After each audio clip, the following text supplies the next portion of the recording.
So we could talk about all kinds of stuff too. Yeah, Did you read the book, Linda? yes. Linda doesn't care much for sci-fi. I've decided, Linda, It's by the really way. weird. I love Transformers, Right. but like regular kind of, and I like Star Wars and I like Star Hmm. Trek, but You it's like like watching it. I like watching it. Yeah, Yeah. I have read Dune. I haven't read any of the other series of that series, but I've read Dune. Hmm. Um, it's just I guess I don't know. I prefer fantasy in my book form. Yeah. I Just not your thing. guess it's easier for me to imagine like magical forests than it is spaceship Mm. parts. Hmm. Hmm. I I don't see know. that. Although my own writings, I wrote like a sci-fi fantasy, so I wrote stuff Hmm. in space. I don't know. My brain is weird. Stuff in space. Yes, it is stuff in space. Inputs versus outputs. Oh, Yeah. I broke what you guys look like though in fixing the Oh Discord. no. It's okay. What do we look like? Hold on. I can pull Minion us up. Masters Diana. I don't know what. That's not what I wanted. what hold on. I I'm just I not in the pulled up. call window in Discord like a dummy. There Where's the it is. call?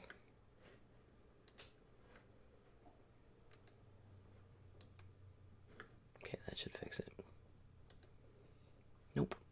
Oh, come Hmm. on.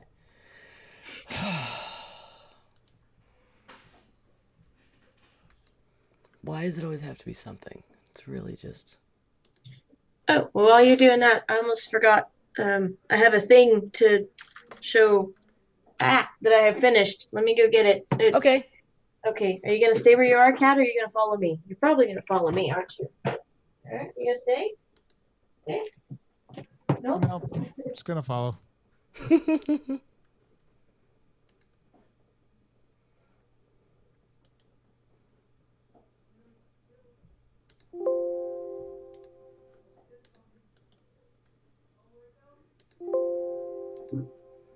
It's ridiculous. I created and tested all of this today already. Of course you did. Ugh. There we go. Minimize that.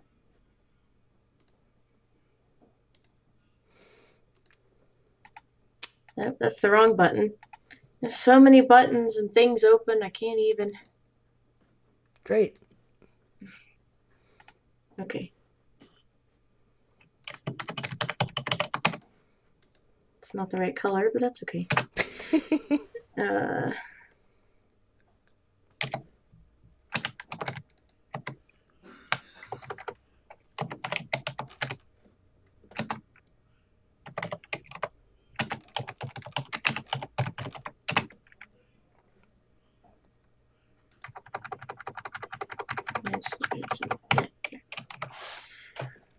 Oh, I think I see what the problem is.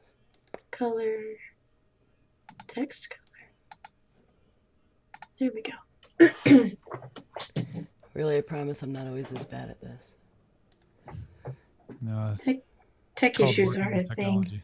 My Yeah. last stream was a crossover episode. We were doing 2 different streams. Oh wow. Yeah, so that that's was tough. wild. It worked. That's good.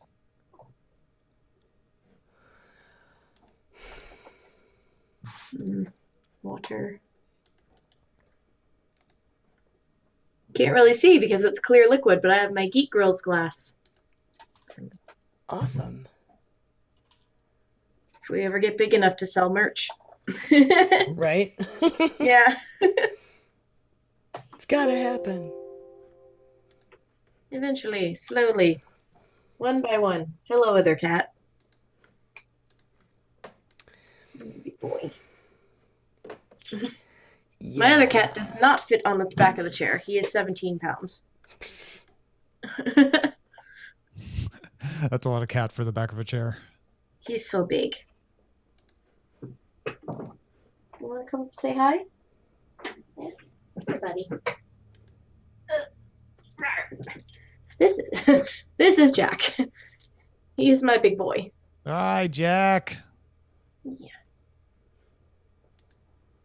You're Oh, like, our big guy. he's like, what are you doing?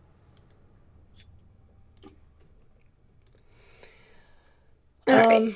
Yep, you want to get down. Okay. Looks like I might be the only video here, guys. Oh, Discord dear. is doing the thing it did last week that ended up breaking itself, so I had to uninstall and reinstall, where it must be running other processes in the background. So when I use Streamlabs to insert the window capture source, it keeps grabbing those. It's not letting me grab the actual call that you guys are sitting in. That's weird. It is. Yeah. I hate when stuff like that happens. Yeah. Like, update and break stuff. Terrific. All the time. And We're on the cutting edge of technology. Because I had you guys both all set, like, your images were there before we restarted. Fun. But that's okay. Well, the plus side is we can hear you. Yeah, and I can hear you. So that's good. Just the stream looks, a little blank. Just me and the logos and your names. I can go under a name. That's fine. Okay. I should have grabbed backup images to throw up, but... Do you still have the one that your friend made for me? You can at least put mine up. Or is that too annoying to get? Yeah, because it's going to be in our drive. It's not stored local. Mm. Like, I still have Jen setting local because we used her image last time she wasn't here. So, okay, I'll start in a second. With you guys not being able to... Try one more time. Here are the bumpers. I guess just Tom needs to be aware.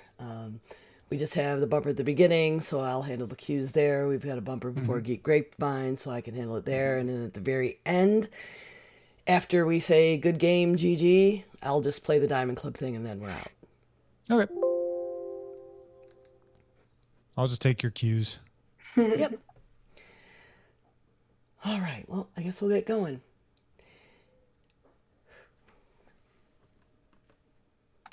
Games, gear, grills. Welcome to the Geek Grills Podcast. Hello and welcome to episode 124 of Geek Grills. The Geek Grills podcast is supported primarily by our patrons. Please go today to patreon.com/grills. I'm September, also known as 9 of 12, and I'm joined by my co-host Linda. Hello. And today we have a very special guest, Tom Merritt. Tom is the host of several podcasts like Daily Tech News Show, which you guys have heard me talk about all the time, Current Geek, Sword and Laser, and Cord Killers. And he's the author of the book that we'll be talking about today for our book club episode, and that is Pilot X. Thanks for having me. Oh, I'm so happy to have you. I've wanted to have you on for ever. I think I asked you at Nerdtacular 2 years ago. Was it that long ago? I guess you're right. Yeah, it's been 2 years. That's crazy. Well, I'm glad we finally figured it out. That's awesome. Yeah. Well, you didn't get much time in Vegas except when I ran into you literally in the middle of the street. That's right. Like right there by Fremont Street. That was crazy. I just come down on the gliding thing, whatever. The zip line thing. The zip line. And so I was like, oh, hi. I'm sorry that wasn't all for you. I'm just really hyper. No, Running off adrenaline. Yeah. So what have you been up to this geeky week? Linda? Well, because I missed a couple weeks, week before last because I was on my trip, and then this past week because of technical issues. Um, I went on a trip to Animal Kingdom at Disney World. That was a lot of fun. Um, it was really interesting to see all the ways the park had changed because I hadn't been there since it like had just opened. I think there was only like Dino Land and like Africa section of the park that was there, and now they've got the Pandora section, they've got the Asia section. Um, it's a lot more like it used to be a half day park, and now it's totally like a full day plus. But we had a really good time, and I got to do. We had a couple of like magical moments. My friends were very.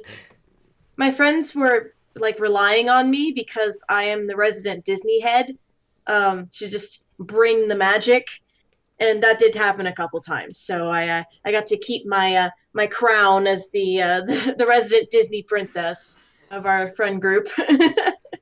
um, I played a lot of Pokégo while I was down there. They had a lot of stops in the park, like I thought they would. And during the big event that's happening that started last week, I caught a Lugia finally. I got finished with some of my research. So I have all the legendary birds now. So I'm Hooray! very happy about that. It was a jackass and would not stay in the ball. I had to use like 15 Pokeballs on it. Mm. But I got him.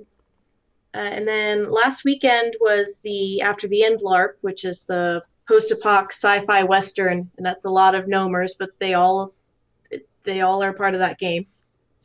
Um, and I got to retire my character, which I've played for probably 3 years now. That game only meets 4 times a year, so we don't get to play as often as some LARPs, which can be up to 8 games.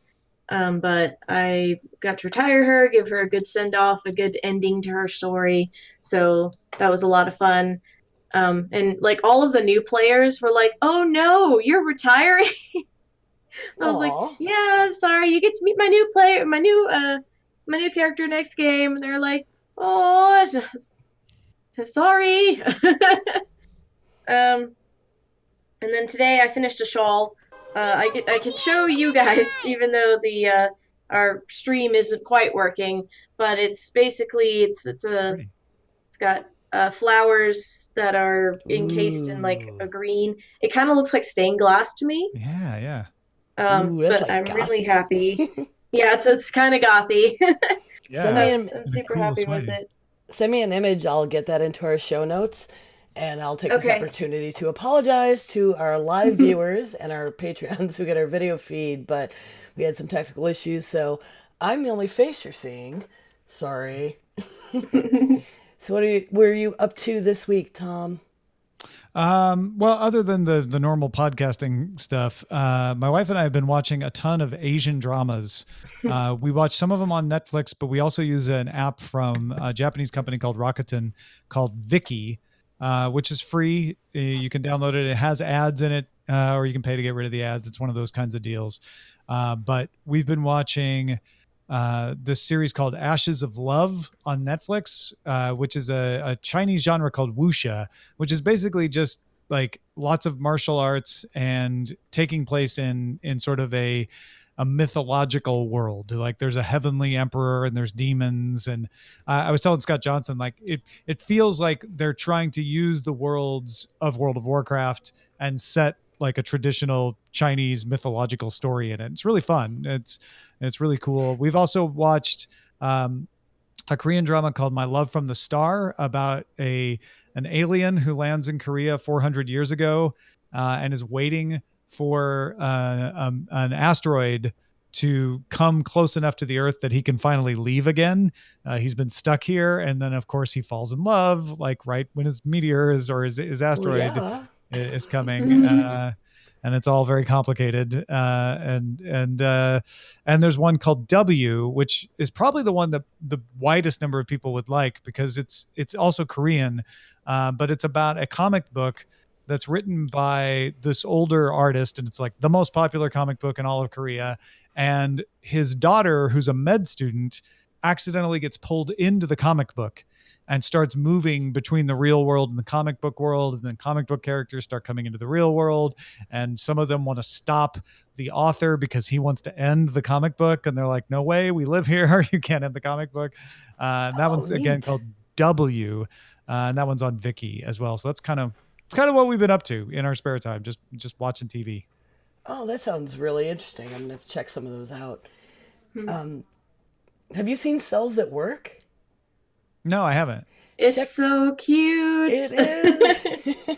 And you learn things. It all takes place like in the human body. So there's like battles with monsters, but like the immune system is deployed or this or that. Oh, that's great. Where is that? It's an anime. You can find it on Crunchyroll. Oh, it's on Crunchyroll. The whole season. Yeah, the whole season. Yep. So let me see. What have I been up to? A lot of sewing this week. I made a Buffalo Sabres throw pillow for a new local cafe and coffee roastery that's opening up. Because I went in and they wanted to see local craftspeople stuff. So I went to show them my jewelry, and somehow, I was carrying some stuff in a Buffalo Sabres tote bag I have. Because I'm originally from Buffalo. And this guy went nuts. He starts taking off his shirt. I'm like, what is going on? And he's got Sabres tattoos. His son was recruited by the Sabres. He's playing with the Junior Sabres, and he has a tattoo of his first goal with them, and just biggest super fan ever. And I don't know if they're going to carry my stuff. They were talking like they were going to, but then they were kind of overwhelmed by local artisans. But I still want to welcome to town. It's really close to me. And so they were out of town this weekend, but I knew there were people working there, and I dropped off a throw pillow for one of their couches. Nice. And a local salon has been nagging me about breaking my hair, my hairdresser. And she's like, you should use scrunchies. And I was like, oh. She said, do you have scrunchies? I said, I make scrunchies. And she's like, oh my God, I've been wanting them. And they're like these cheap Chinese things, and I don't want that. If I had someone local, I said, I got you. So I've been making velvet scrunchies that she's going to sell out of the salon. Cool. We had our little Comic-Con, and I forgot, of course, I'm the only one on camera, and I forgot I was going to show it. I got a Zelda Zippo. And it's Toon Link. And Zelda, it's got that like stained glass window pattern you've seen on different stuff. I've made dice bags for people out of that. But the same pattern was on a Zippo, and it was a Valentine's thing. So I got that, and my husband got a TARDIS one. Cute. Yeah. Awesome. So I guess with that, it's time for the Geek Grapevine. To Steve, assemble! Geek Grills Grapevine. So this was a really nifty thing that happened. TV Pirates accidentally pushed a 25-year-old indie song up into the Billboard charts. Oops. I mean, it's cool, but also, whoops. Like, this is the danger with online plays. Like, I don't know if you guys noticed at Christmas time, there were a bunch of really old Christmas songs made it into the top 40 because people are just, putting Christmas songs on Spotify or Apple Music and letting them roll. Mm-hmm. Yeah, and it's it's great that they're including that media, right? Like, I think Totally. it was not that long ago they started including YouTube and Spotify plays in the Billboard chart stats. And totally there's valid reason for that. I mean, so many people have moved away from radio and digital buys, but it backfired here. This is like a song from 1994. Yeah. And it earned 8 million video plays. Wow. Yeah. So the song's called Over Your Shoulder. And apparently it was in a movie or something, and so I don't know, some kind of thing people just found and went crazy. Yeah, I mean, I don't know if that makes it not legitimately popular. If people are playing this old television show and hearing that song, I mean, they're being exposed to the song. What's odd about it are two things. One, it's not an authorized upload of that whole television show. It's essentially a pirated television show. And two, I don't know if they're actually choosing to play the song or it's just because they're playing the TV show that the song's showing up. It's a weird way of calculating that because it may not mean they like the song necessarily. Well, and they need to fix it because it came up apparently in the single chart. And it wasn't even ever released as a single. So there's got to be some way they can fix it. Yeah. One can hope. But in the meantime, please go to Spotify and look for The Peculiars. My husband's album just dropped. Oh, cool. And just leave it on play. Yeah. Repeat. Right? So tell us about tarantulas. So I apologize if anybody, I mean, obviously no one can see it, but if spiders freak you out, I apologize in advance. They don't freak me out, so I just kind of was intrigued. Barney, cover your ears. There is a new tarantula that has been discovered by scientists that has a horn on its back. Now, there are already horned tarantulas that scientists know about, but this one, instead of the horn being like hard, it's like floppy, and they're like they can't figure out why. Oh man, that looks really weird. Yeah, and I'm just like, I don't know, maybe it puffs up when they're trying to do a display or something. Yeah. Maybe it's decorative. Yeah. It might be decorative, but it's not like a different color or anything. It's the same color as the rest of the spider, which is this brown. But it's, it's kind of weird. And I was just like, that's really interesting because I like, when science discovers new species and things like that. And I'll be very interested if we ever manage to get, like, I don't know, down deeper into the oceans, because I am very sure there are things down there that we have never seen before. Sure. So the unicorn spider. Its name is C. Attonitifer, yes, which is derived from the Latin root attonit, which is astonishment or fascination. Ah, yeah. And cool. The suffix "fer" is bearer of or carrier. So it reflects the astonishment of the researchers upon discovery of the remarkable species and its extraordinary horn, quote unquote. It looks so like deflated. Yeah, it does. Yeah, it does. It's very weird. Like, does it puff up when it gets excited? That's what I was wondering. Apparently they haven't figured that out yet. But for those of you who want to know, you'll be happy to know that the venom of the newly described species is said not to be dangerous to humans. That does not matter to arachnophobes. No, but it's there. It does say that some fatalities, there have been some fatalities caused by infected bites gone untreated due to poor medical access. Sure. But that happens even if it's not a spider bite. So yeah, totally. Well, I should move on those smart band-aids you told us about. Those were amazing. I like science. Researchers are hoping the discovery of the new tarantula serves as further evidence of the hugely unreported endemic fauna of Angola. That was discovered in Angola, by the way. And highlights the importance of exploring biodiversity frontiers.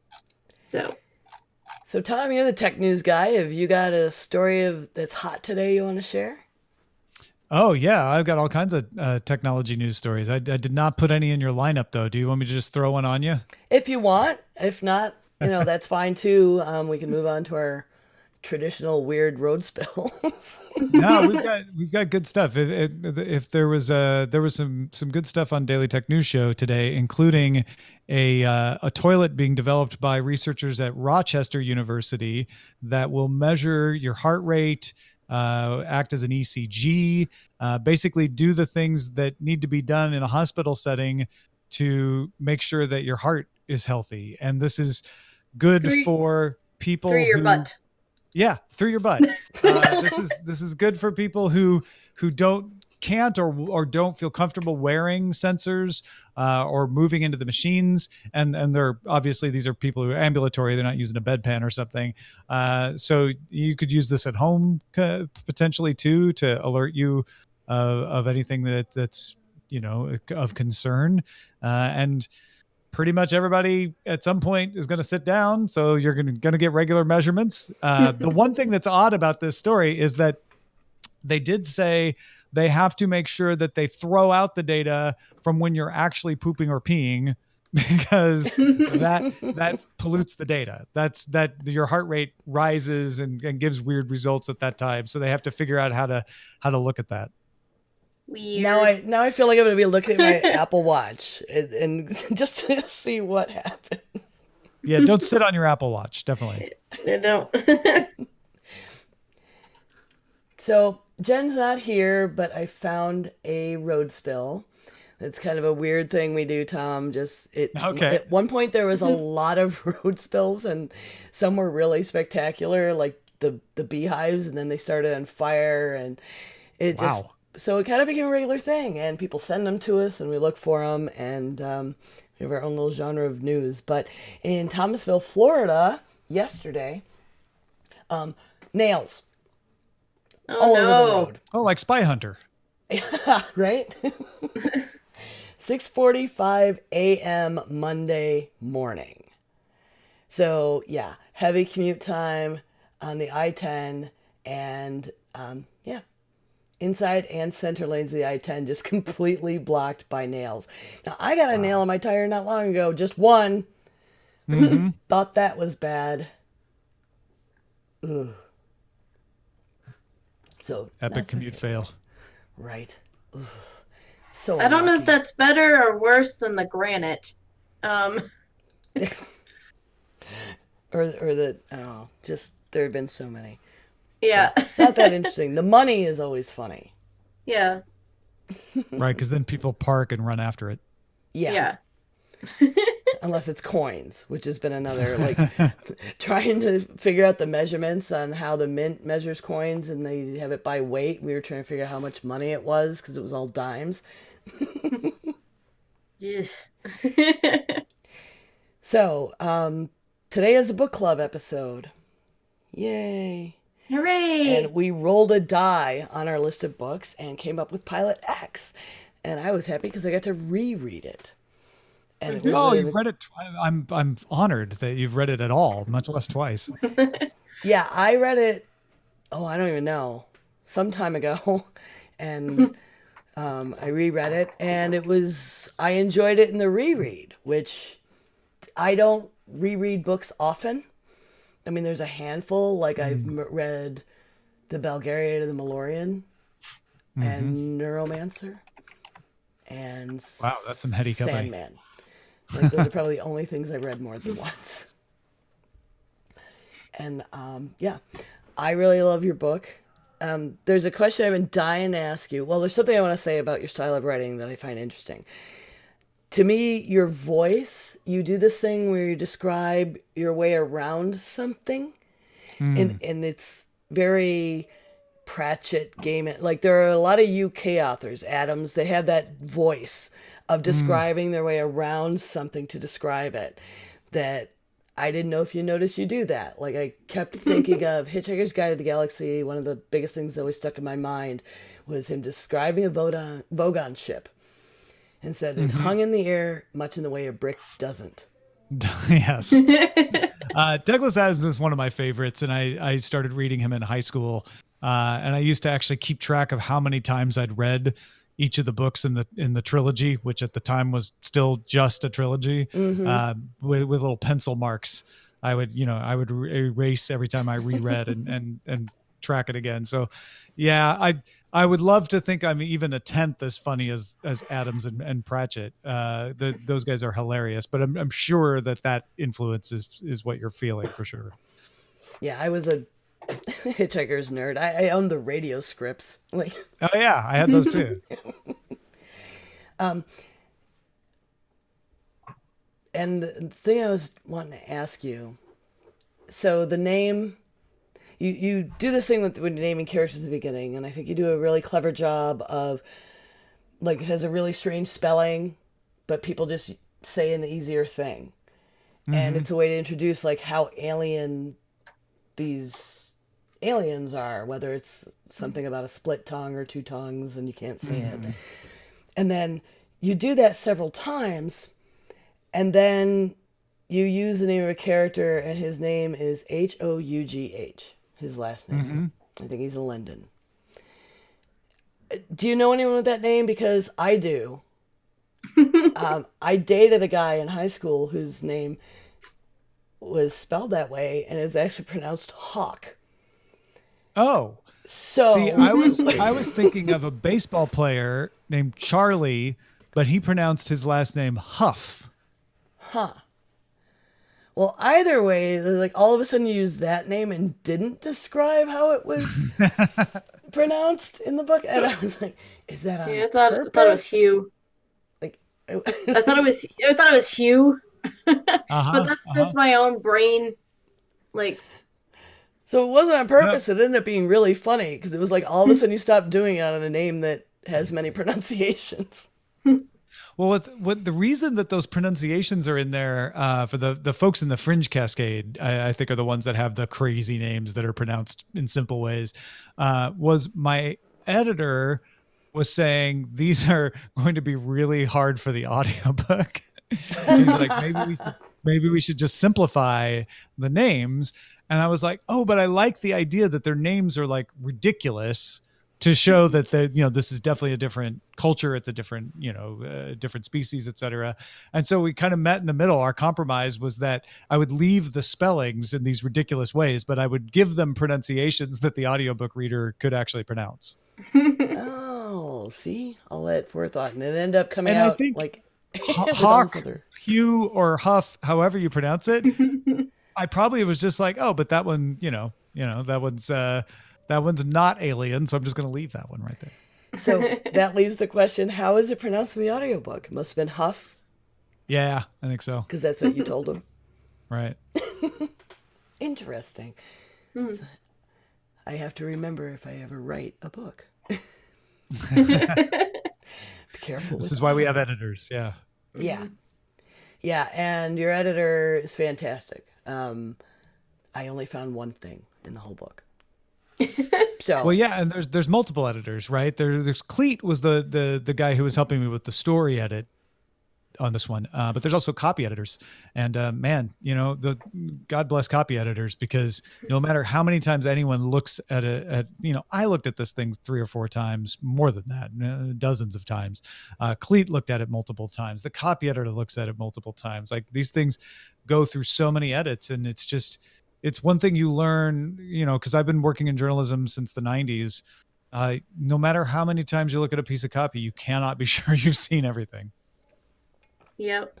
Yeah, that absolutely happens. not. It's because the human brain is kind of wired to make it look right, especially if you've looked at it more than once. Mm-hmm. Exactly. It's just like you could. I think they did something with spelling one. Like, they had all the right letters. When the first and the last letter were correct, but they had mixed up the letters in the middle, and someone read it through the first time and read it the way it was supposed to be. They didn't realize it was misspelled. Yeah. Isn't that crazy?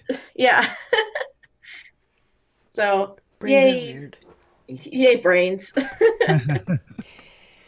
So it's you're handling time travel, and I feel like it's been out long enough. People out there, if you haven't read it, read it. We'll try not to be too spoilery, but it definitely involves time travel, and you can get that from the synopsis.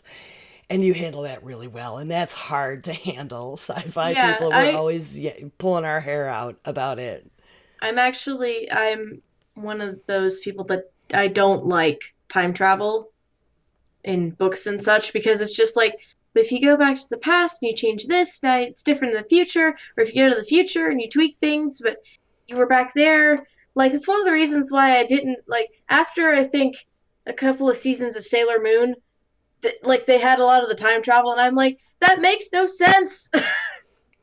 Well, I think Your when they're trying to parents- use it to get out of something or around something or some kind of device event, it doesn't work. But in Yeah. Pilot X, Tom, what you did, I mean, the story was so, that's what the story was about so much. I mean, other than, of Yeah. course, Pilot X's story. Well, I set myself the challenge because I actually like time travel stories, even when they break the rules, but they annoy me when they break the rules. When they like go back and change something. You're like, no, you couldn't have done that because you would have already been back there. Things like Looper, I kind of let off the hook because they're like, oh, alternate reality. Really? It's not actually changing time. It's changing reality. I'm like, all right, fine. It's a good story. I'll enjoy it. But I set myself the challenge here to say, what if I don't break that rule? What if everything that happens in time happens? And the thing I came up with to let myself around it was the universe is so vast. And even on just one planet, and I've got multiple planets in here, so many things happen that you can't know them all. Nobody can know everything that happened. So there can be things that are hidden in time, and you don't go back and change them. They always happened, but you discover that they happened. And that's kind of how I propel the story along with time travel, but without changing things, changing the future by changing the past. That never happens. The present and the past always stay exactly the way they are. They're just a perspective of the person traveling in time. But there are things that can be hidden, just like they can be hidden in physical space because you can't visit everywhere. You could hide something on planet Earth and lots of people would never know it because Earth's so big. Time is even bigger. Absolutely. Yeah. And, then there was touching on dimensional stuff, which of course, but I think he used a very Whovian bit with fixed events and being careful not to undo those. Yeah, I did definitely borrow that where there were certain little knots that you couldn't change. And this was inspired by the 50th anniversary of Doctor Who's episode because I wanted a character who wouldn't be able to get away from destroying their own race. In the 50th anniversary episode, not to spoil that, but they resolve it in a way where Doctor Who doesn't have to be a mass murderer. And I was like, but what if he was? Yeah. Right. And so I was like, all right, let's see if when a good man falls for real. And that was kind of the inspiration for me writing the story. Oh, that's really neat. I did not know that. Yeah. So do you want to talk about your upcoming project? Yeah, I'm really excited. It's called Trigger, at least tentatively right now. It probably will stay titled that, but some things sometimes change before publication. But it's a sequel, and it picks up after all of the events of Pilot X have happened, and him dealing with the guilt of what he did in Pilot X, the book, and also a new event arises that kind of gets him out of his depression and forces him to have to move out into essentially a new universe where he's the last of his species remaining. Well, I'm a backer. Thank you. So I've been anxiously awaiting pretty much ever since I finished Pilot X. I think that's when I bought Pilot X, when you first started mentioning Trigger on whichever show it was I was listening to of yours. And I was like, ooh, I'm going to go get that right now. And then I backed the new one. So yeah, thank you for that. And thanks to everybody who did that. Trigger is going to take a little longer to come out because of reasons, things just happen with Inkshares, but it will come out. And I've got the draft back from the editor in my hot little hands right now. So I was working on it this morning. So Verity. I love Verity. That's my favorite. I love watching her grow. I was like terrified she was going to get wiped. So definitely anthropomorphized her very well, and I would assume that's going to continue because you snuck in there like the hint that it's a love story. When I say that Pilot X is the last of his species, he's the last of his species, not the last of his universe, because Verity makes it out as well. And if people are like, wait a minute, that's a spoiler, you find that out at the very beginning of the novel because it's time travel. It's all told out of order. So you can still enjoy Pilot X knowing that because you're going to find it out real quick. But Verity shows up in the sequel, and you're going to get a lot more conversations between Pilot X and Verity, and you're going to get a lot more growth out of Verity now that she's unleashed. She no longer has to play by the London rules. Yeah. Cool. I just love that. So was there a mystery influence? I meant to mention this, and that's why something I was like, okay, Linda might not, she might be able to get into this because it did have like a intrigue. A hint of intrigue. Yeah, for sure. I mean, there's a whole plot line of, sort of the book is about Pilot X being forced to be involved in events he doesn't want to be involved in. He just wants to fly his time ship, but he keeps getting pulled into these greater events. And one of those is figuring out who's causing this dimensional war that's hidden in time and who's able to hide it. And so there's a mystery aspect to that. And Trigger is going to have a mystery aspect as well. There's a thing that happens right at the beginning of the book that he's going to have to go on a hunt and track down. There's a little bit of a detective story. Oh, cool. And that's, my husband's getting that. He started it and he's like, I'm liking all the political intrigue. And I was like, oh, good. Yeah. Not where I thought he would pull out of it immediately, but that's what he's getting. So that's cool. Yeah. Tell him thanks. I will. Well, everyone, please chime in. Let us know your thoughts. Go ahead and read the book and email us at geekgrills@gmail.com or give us a ring at 508-474-5577. You can also tweet us at Geek Grills. So what are you most anticipating right now, Linda? I'm actually anticipating a weekend for resting because I've kind of been going nonstop for the past 3 weeks. And I got home from work today and I was just like, I need a nap. I need a nap or I'm not going to be awake for recording. So that being said, I am going to be going over to help my parents do something on Sunday, but that's not too bad. And I'll have Saturday to kind of rest and relax. And I won't be going to somewhere I think I had LARP Disney trip, a weekend where I had to go somewhere and then another LARP. So that's actually 4 week. I've just been going all over the place. So a little bit of resting will probably do me some good. Oof. Well, the Jen, who couldn't be with us tonight, folks, she has strep this time. Yeah. So hopefully she'll get over that and be with us next week. What are you going to be up to, Tom? Yeah, I originally was going to say I'm going to be working on Trigger, but I kind of already told you that. I sort of have the opposite situation of Linda because we had the big relaxing weekend this past weekend. And so for the first time in a while, I have 2 weekends in a row where there isn't much, if anything, planned.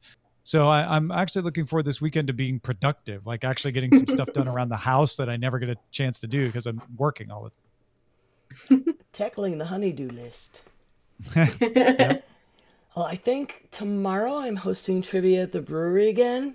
And it's going to be a themed one, but I don't know what. So I'm glad I put it in the notes because I have to call them tonight and say, I need it ahead of time so I can create some stuff because as our listeners know, they keep creating just enough content that I end up with having to make up tiebreakers. So I also need to make some more jewelry. There's a couple other places that opened up and seem to want to carry my stuff. So that's cool. Nice. Yeah. Cool. Remember, folks, you can always come watch us record live at twitch.tv/geekgrills on Tuesday evenings. Our next one will be February 26th at 8:30 p.m. Eastern Time. Thank you again to our patrons. In addition to the subs and bits we get on Twitch, we're primarily supported by the greatest grill friends on the internet. That's at patreon.com/grills. And don't forget, if you have Amazon Prime, like me, you can sub to us for free every month on Twitch. What else can the folks do, Linda? You can leave us a review on any of your podcast catchers. Doing so is free, and we love them very much. You can also join our Facebook page and follow us on Twitter and help us spread the word there. Yay! Yay! Where can we find you on the interwebs? You can also listen to me talk about women in gaming on the Glitter Dice podcast, and you can find me here on Twitch under the name True Noob. That's TRUN00B. And you, Tom? TomMerritt.com has all of the podcasts and everything that I do there. And you can follow me on Twitter and Instagram at Ace Detect. It's a silly username, but I've had it since the 90s. So I'm sticking with it. ACEDTECT. And I kept putting an E in the detect. Don't do that. That's because you're following proper spelling and logic. I know, it's crazy of me. You should have seen me take a red pen to my husband's band's copy this week. Oh, man. And I think you can go to tommerrittbooks.com and see a collation of where and how to get all of your actual books. Absolutely. I can be reached at 9 of 12. That's NINEOF12 on Twitter and Twitch. And you can hear me on the Heresy and Hearsay podcast. We will be broadcasting live at 1 p.m. Eastern tomorrow. And on Trust Your Cape. The Gen can be found at The Gen Says on Twitter, streaming on Twitch at The Gen Plays, and find everything at thegensays.com because she owns it. Thanks for listening, everyone. Good game. Good game. Good game. GG. Diamond Club hopes you have enjoyed this program. And that's a wrap. Yay! Yay! Thanks. I'm so happy to have you on, Tom. Oh, thanks you. Thanks for having me. And anytime, you have a project you want to talk about, that would be amazing. I don't have time to listen to all your shows. There are too many. Yeah, I barely have time to do all my shows, so believe me, I understand. I can't even fathom doing it every day. I'm doing 3 days a week now, sometimes 4. That's a lot. Yeah. It's at least I only produced 2. Doing that at the same time is a little tricky. But DTNS, I give constant credit for keeping up with my kids.